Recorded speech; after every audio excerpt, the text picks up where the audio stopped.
Welcome to Muslim Apologetics Australia. I've done this video once before, and I think I've done it a second time, but it's my duty, I believe, because I want to put further clarification, and that's why I'm doing this part 3.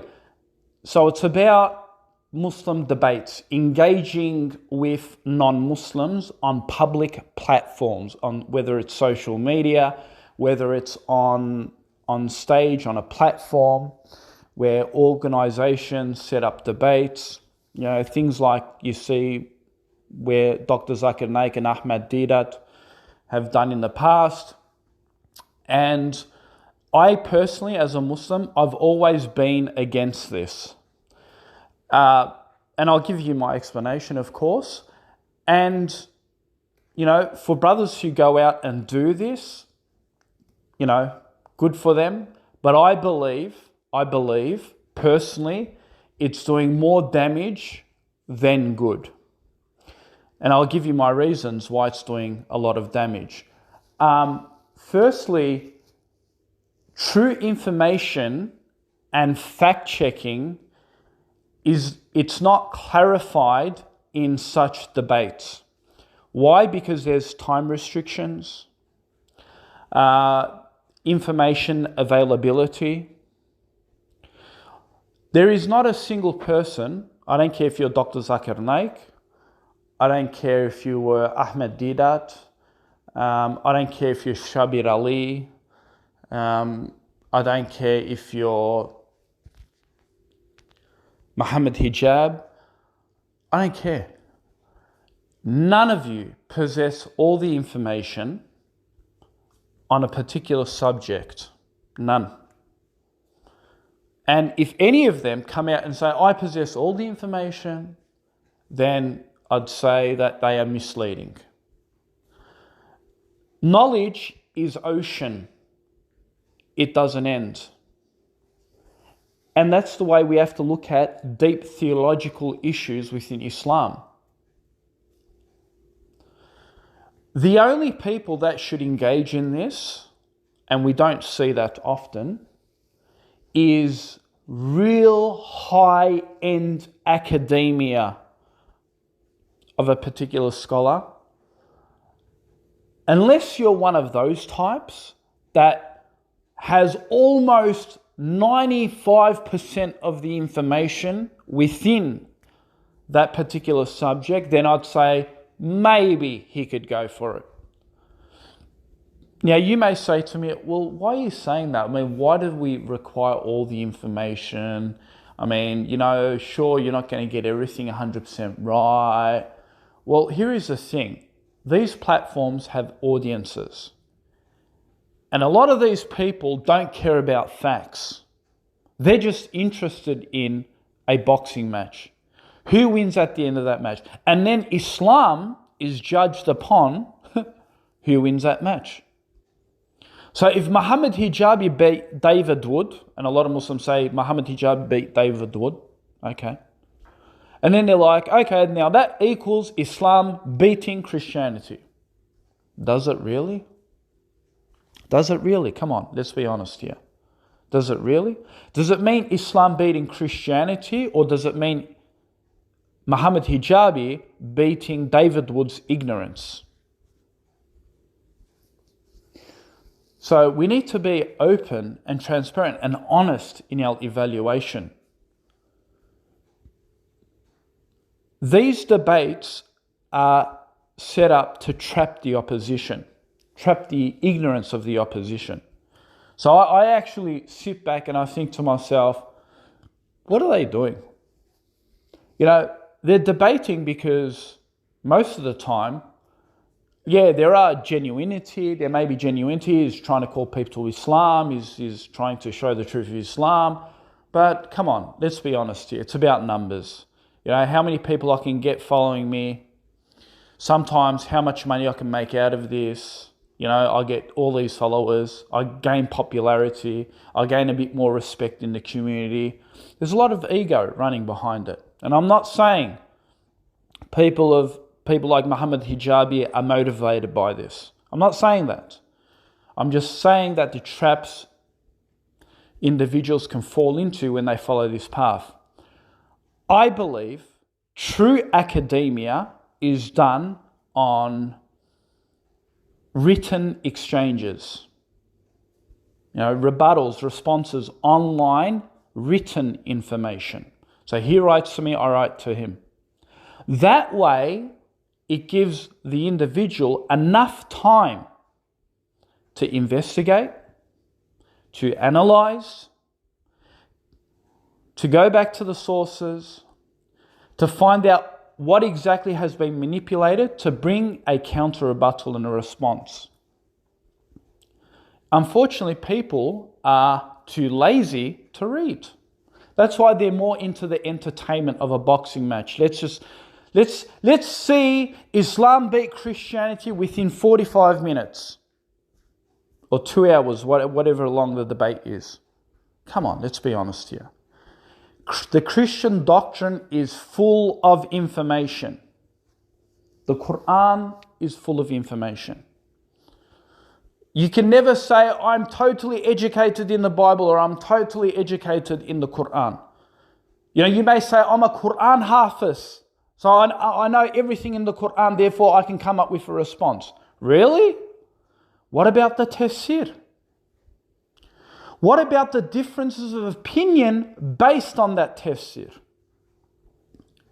What about all the hadith that support that particular Quranic verse that you think the interpretation says that, but you find out later that the hadith actually expands on that Quran verse and it gives a totally different meaning to the one that you actually thought was the correct meaning.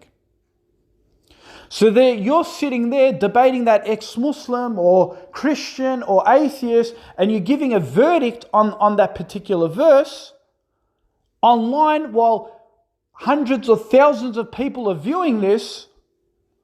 And then later we find out that the argument you used to beat that ex-Muslim or to beat that Christian, we find out that that hadith is not the correct hadith, or it's not the correct interpretation, or that hadith doesn't actually go with that Quranic verse, or that scholar's opinion wasn't the correct one based on that Quran verse.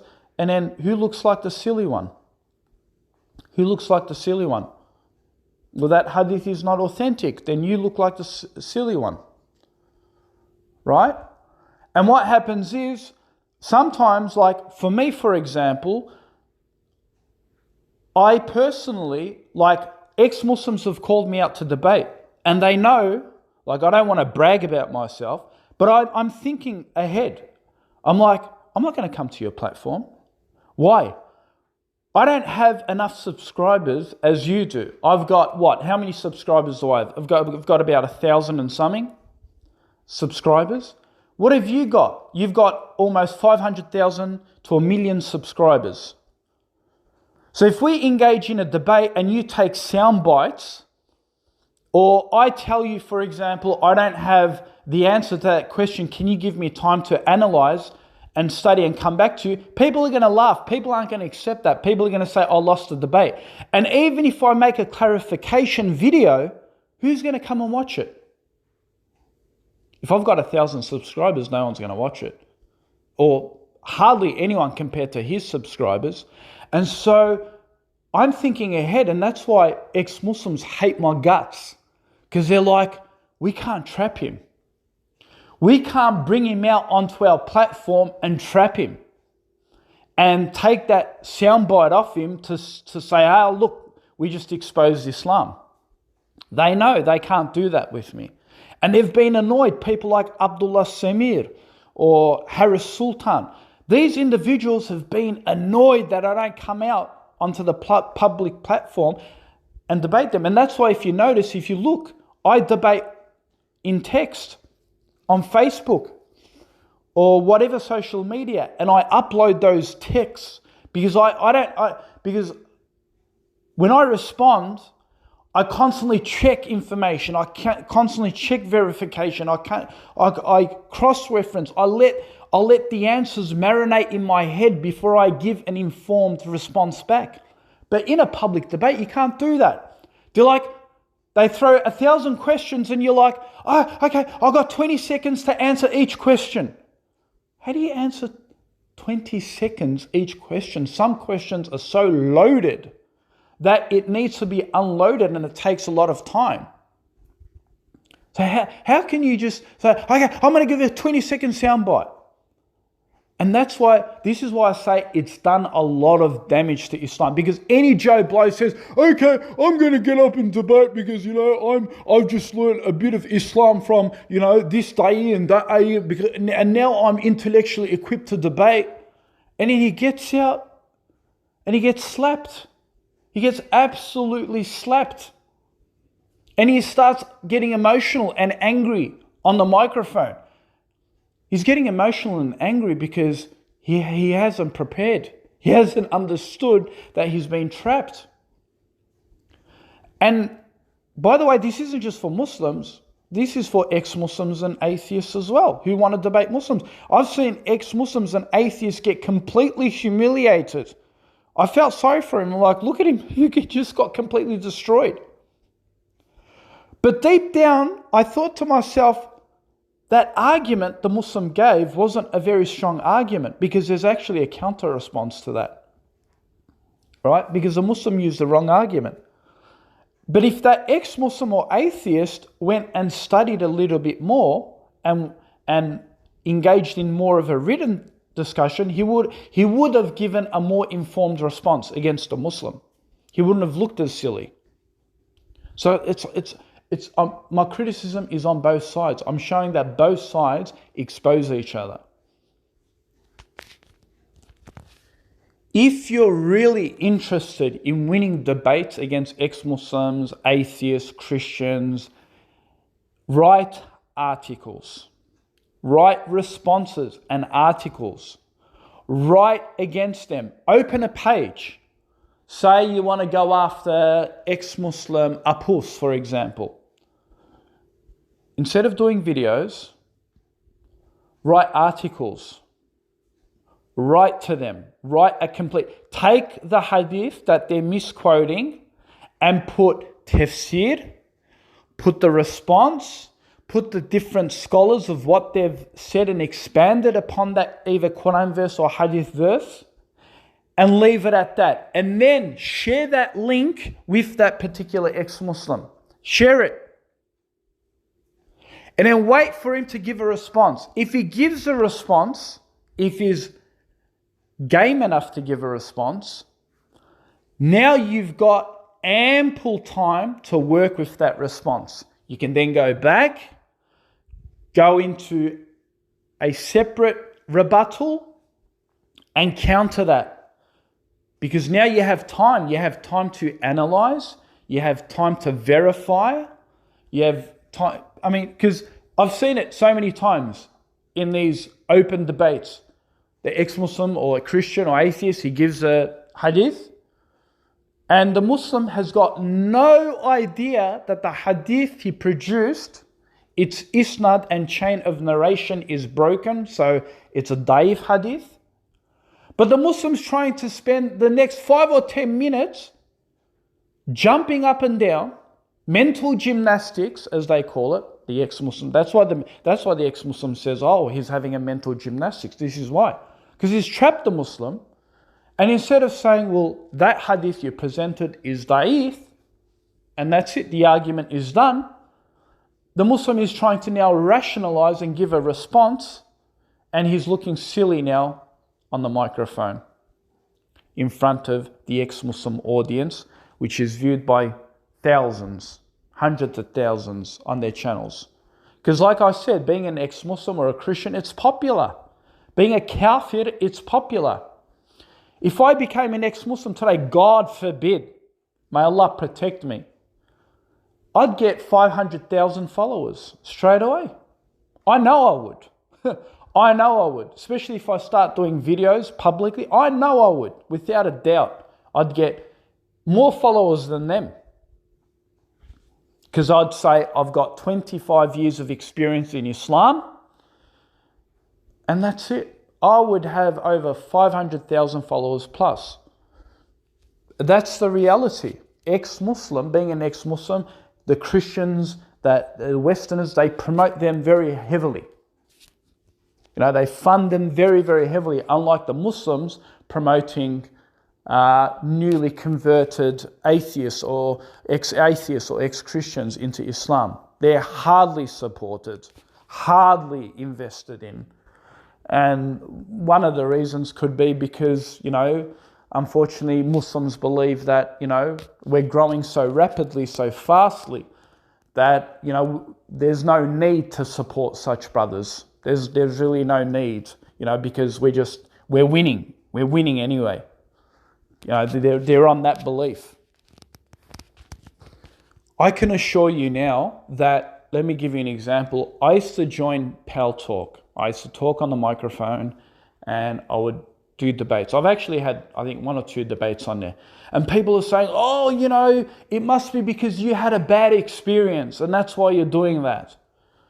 I didn't have a bad experience, but I've seen other people have bad experiences. I've actually seen that. And there's nothing wrong. Suppose I did have a bad experience. Suppose I did. Okay, suppose I did. There is nothing wrong in having a bad experience. Did I learn from that experience? That's the reality. That's the question. Did I learn not to trap myself when I was growing up and I was still learning about Islam and I wanted to engage in debates? Suppose I did make errors.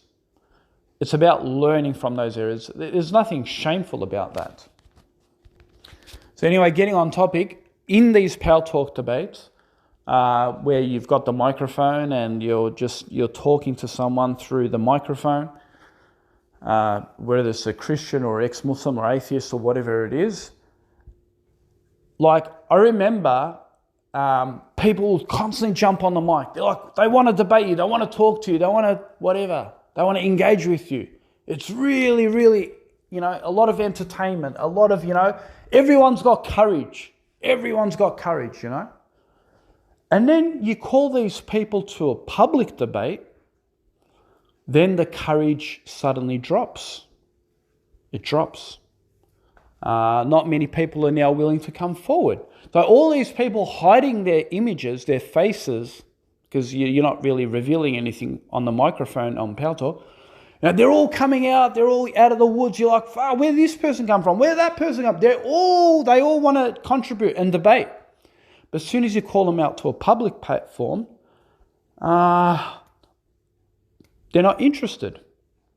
And very rarely are they interested. So the percentage drops. So all these people who are interested, suddenly, there's say 95% of them are interested in debating on the microphone. Suddenly you call them to a public debate, you'd be lucky to get 20% who put their hand up and say, okay, I'll come to a public debate. Now, when you tell them, debate me in an email exchange or on text, or where you open a website and I open a website and we now write to each other on any subject, very hardly you'll get anyone interested. Very, very hardly. Very hardly you'll get anyone interested. And that's why people like the Answering Christianity team, Bassam Zawadi from Call to Monotheism, these guys have humiliated people like Sam Shimon online. They've humiliated them, right? And that's why someone like Sam Shimon is probably the only one that has engaged Muslims in text debates and engages online. Sam Shimon, and there's a few others, but like I said, it's probably only 5%. Maybe 2% out there who are willing to engage there, right? Because why? That's where true academia, true informed academia is presented. And that's now another ball game.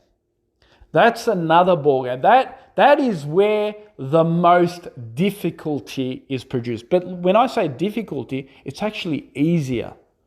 It's actually easier because you're presenting a more informed response.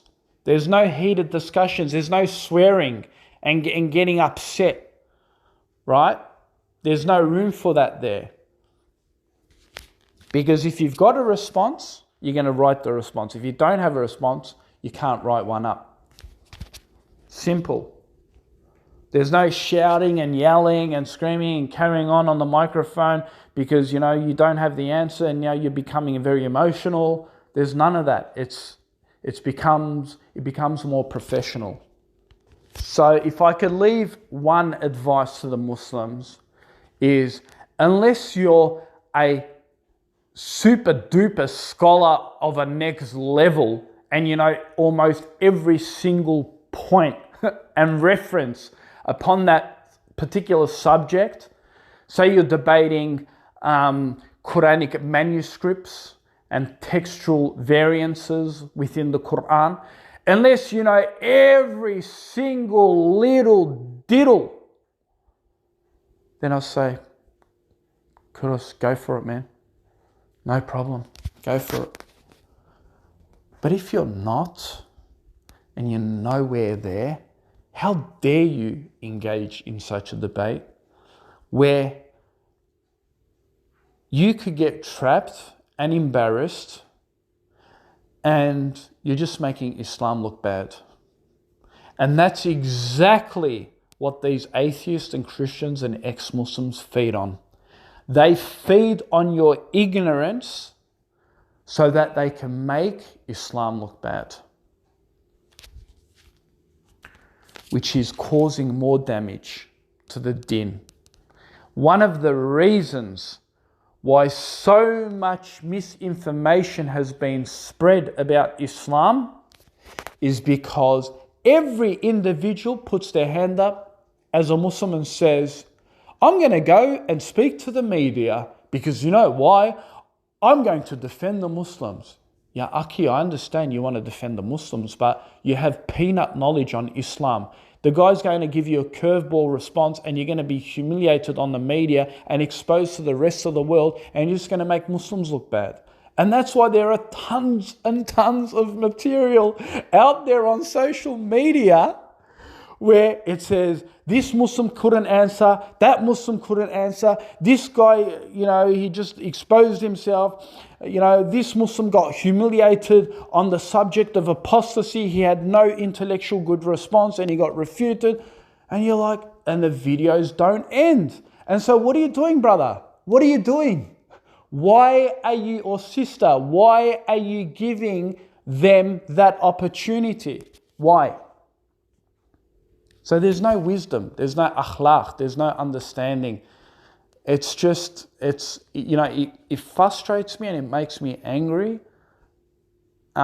because why are they allowing this? Why are they doing this to the din? Don't they have aql? They obviously don't. And you know what? If they want to say, oh, you're scared, you don't want to come to a public debate, because you don't have the backbone to defend Islam, and you're going to get ripped apart, you're going to lose the debate, you're too afraid to come on and say, that's all part of their manipulation. That's all part of them trying to trap you. Don't give in. Say to them, yeah, man, yeah, no problem. Yeah, you're going to expose me. Yeah, no problem. Tell them to debate you in text. And they're afraid. Say, why are you afraid now? Why are you running? They'll say, oh, I've got no time. I can't write and read all day. I can't do that. Well, what happened? Are you now scared? Are you chickening? And you'll find out who the real chicken is. Because I found out how many times I've called them to a text debate and they've refused. Oh, I got no time. Oh, the door. Someone's at the door. Someone's calling me on the phone. Yeah, I can't write all day. Sorry, I've got to go. How many times I've witnessed that? Suddenly they don't want to debate anymore. Because they know when you write to them and they write to you, there's fact checking. Now he's entered a debate where there's no free ride, no free pass, no manipulation, no lies. Soon as you present something, it's now getting fact checked. Why would an ex-Muslim want his information and his lies fact checked, factually checked? Why? So why would they write to you? Why would they rather engage in writing? Think about that, Muslims. Think about that. Thank you.